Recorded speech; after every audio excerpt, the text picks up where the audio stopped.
दोस्तों ये कहानी उस समय की है जब दुनिया तबाही के कगार पर थी और लगभग सभी इंसानों का इस दुनिया से सफाया हो चुका था। लेकिन वहीं दो भाई बहन जैसे तैसे करके जिंदा बच गए थे और अपने लिए शरण ढूंढ रहे थे। तो कहानी शुरू होती है और हमें मैक्सिको का सीन दिखाया जाता है जहाँ सभी शहर तबाह हो चुके हैं। वहीं पर हम एक आदमी डैनी ढक्कन को देखते हैं जो कि बहुत सारे कार्डबोर्ड्स को उठाकर अपने घर की तरफ ले जा रहा था। वहाँ पहुंचकर वो बहुत सारे सड़े हुए ब्रेड्स को उठाता है और उन्हें कंटेनर में डाल देता है। आगे वो उसमें पानी डालता है और उन्हें मिक्स करने लगता है। ये सब होने के बाद वो उस कंटेनर के ऊपर टेप लगाकर उसे बंद कर देता है। इसके बाद वो एक टेबल को तोड़ता है और उसकी लकड़ी से उस कंटेनर के नीचे आग लगा देता है। फिर थोड़ी देर बाद वो उसे चेक करता है कि जो वो बनाना चाह रहा था वो बन भी रहा है या नहीं। दरअसल डैनी ढक्कन यहाँ पर शराब बनाना चाहता था, लेकिन उस सड़ी हुई ब्रेड से वो शराब नहीं बना पाता। आगे हम देखते हैं कि उसके घर में एक छोटी सी गुफा है जहाँ से वो चीजों को एक्सचेंज करता था। वो उसमें कंडे की ट्रे डालता है और दूसरी तरफ से उसे एक शराब की बोतल मिल जाती है। डैनी ढक्कन उस शराब को पीता है और दिन भर वहाँ यूं ही पड़ा रहता है। थोड़ी देर बाद उसके पिछवाड़े में फिर से चुल सी मचती है, जिसके बाद वो वहाँ पर पड़े हुए एक ढोल को बजाता है और जोर जोर से चिल्लाने लगता है। हम देखते हैं कि डैनी ढक्कन के दिमाग का फ्यूज उड़ चुका है, इसलिए वो दिन भर यही सब बकचोदियां करता रहता है। थोड़ी देर बाद उस घर के अंदर दो लोग आते हैं जिसमें एक लड़का था और एक लड़की। लड़के का नाम जॉन था और लड़की का नाम लूसी।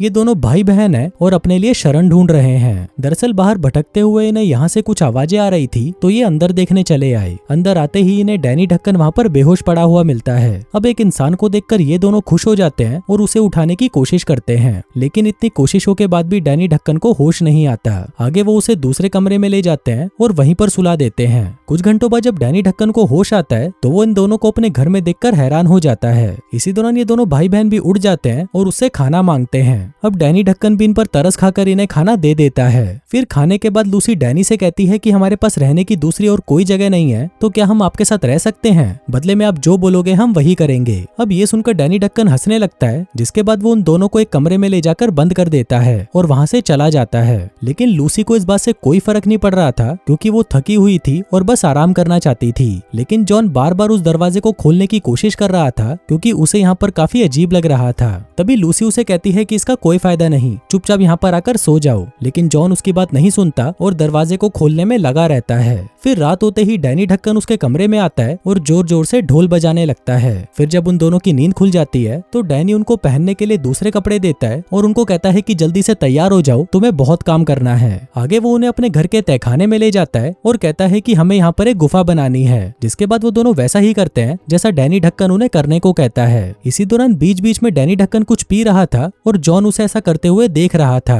फिर जाने से पहले डैनी जॉन को धमकी देता है, चाहे कुछ भी हो जाए पर मेरे कमरे से दूर रहना। इसके बाद वो उन दोनों के लिए अंडे बनाता है। जॉन पूछता है कि तुम क्यों नहीं खा रहे? डैनी कहता है कि मैं इतनी जल्दी नहीं खाता और मैं ये सब भी नहीं खाता। लूसी पूछती है कि फिर तुम इन अंडों का क्या करते हो? डैनी कहता है कि मैं इन्हें बेच देता हूँ। लूसी पूछती है तुम और क्या क्या बेचते हो? लेकिन इस पर डैनी भड़क जाता है और कहता है कि तुम्हें ये सब जानने की कोई जरूरत नहीं। थोड़ी देर बाद जब जॉन वहाँ से चला जाता है तो लूसी डैनी से पूछती है कि तुम हमेशा से यहाँ पर अकेले ही रहते हो? डैनी कहता है कि मैं समझ गया तुम क्या पूछना चाहती हो, कि क्या मैंने किसी की गुफा में अपना पानी छोड़ा है। लेकिन मैं तुम्हें बता दूं कि मुझे ये सब में कोई इंटरेस्ट नहीं। मुझे पता है कि जिंदगी के मजे कैसे लेने हैं। मैं अपनी दिमाग की शक्तियों का इस्तेमाल करके कुछ भी कर सकता हूँ और इसी से ही मैं मजे भी लेता हूँ। जो कहकर वो पागलों की तरह नाचने लगता है। अब लूसी डैनी की इन सब हरकतों से बहुत हैरान होती है और सोचने लगती है कि इससे बड़ा चूतिया तो मैंने आज तक नहीं देखा।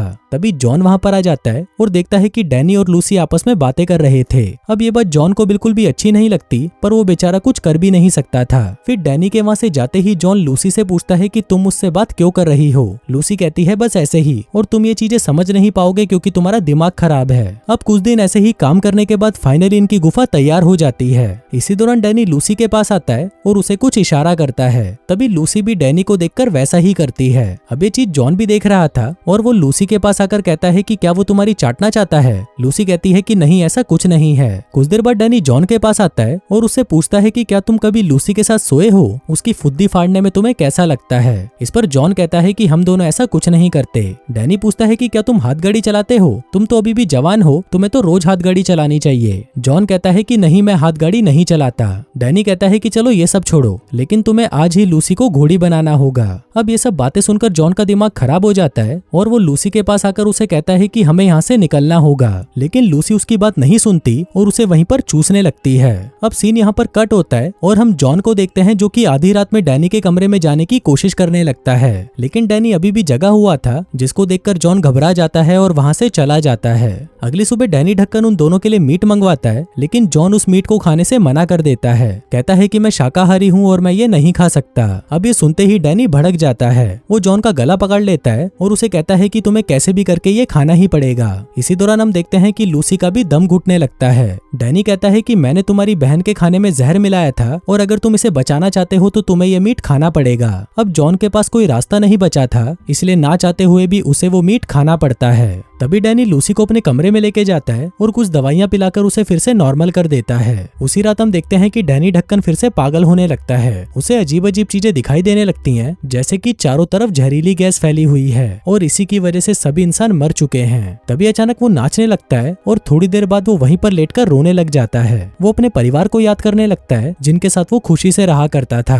तभी अचानक उसे लगने लगता है कि लूसी उसकी माँ है, जिसके बाद वो लूसी के पास जाता है और उसे कहता है कि चलो मेरे साथ गुफा में चलो, हम वहाँ पर अपना एक नया घर बनाएंगे। ये बोलकर वो लूसी को उठाकर बेसमेंट में ले जाता है। तभी वहाँ पर उसे जॉन बैठा हुआ दिखाई देता है। डैनी जॉन के पास आता है और उसे कहता है कि तुम्हें अभी लूसी के साथ मजदूरी करनी होगी। जॉन कहता है कि नहीं, मैं इसके साथ कुछ नहीं करूंगा। अब ये सुनते ही डैनी भड़क जाता है और कहता है कि अगर तुम इसके साथ नहीं करोगे तो मुझे करना होगा।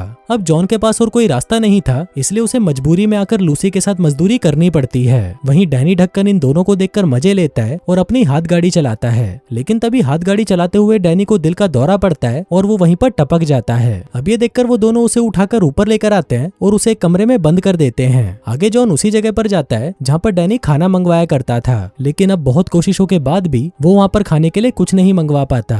उधर दूसरी तरफ लूसी डैनी ढक्कन की लाश के पास आती है और उसकी जेब को चेक करने लगती है। तभी उसे वहाँ पर एक लड़की की तस्वीर मिलती है जो कि एक छोटी बच्ची थी। इसके बाद वो अपने भाई के पास जाती है और उससे पूछती है कि तुम मुझसे कितना प्यार करते हो, जिस पर जॉन कहता है कि बहुत ज्यादा। आगे हम देखते हैं कि धीरे धीरे इन दोनों भाई बहनों की मानसिक हालत खराब होने लगती है और ये यूं ही घर में इधर उधर भटकने लगते हैं। दूसरी तरफ हम उसी तस्वीर वाली छोटी बच्ची को देखते हैं जो कि डैनी के कान में कुछ बोल रही होती है और तभी उसकी लाश वहाँ से गायब हो जाती है। तभी वहाँ पर लूसी आती है और देखती है कि डैनी की लाश वहाँ पर नहीं है। वो भागते हुए नीचे जाती है और जॉन को ये बात बताने लगती है, पर तभी वो दोनों देखते हैं कि नीचे बहुत तेज तूफान आ रहा है और ये तूफान धीरे धीरे बढ़ता जाता है। और तभी वहाँ पर डैनी ढक्कन आ जाता है जो कि पहले से अब जवान दिख रहा था। डैनी को देखकर लूसी तो बहुत खुश होती है, लेकिन जॉन ये देखकर हैरान था कि आखिर डैनी ढक्कन वापस जिंदा कैसे हो गया। इसी दौरान वहाँ पर एक जासूस आ जाता है और जॉन को गोली मार देता है। तभी डैनी ढक्कन उसे पकड़ लेता है और उसे वहीं पर मार डालता है। लेकिन अपने भाई को मरा हुआ देखकर लूसी बहुत ज्यादा परेशान हो जाती है, पर तभी डैनी उसे कहता है कि चिंता करने की कोई बात नहीं। जिसके बाद वो एक दवाई निकालकर जैसे ही उसको जॉन के जख्म पर लगाता है, जॉन वापस जिंदा हो जाता है। इसके बाद डैनी ढक्कन डांस करने लगता है, जिसको देखकर लूसी भी उसके साथ डांस करती है।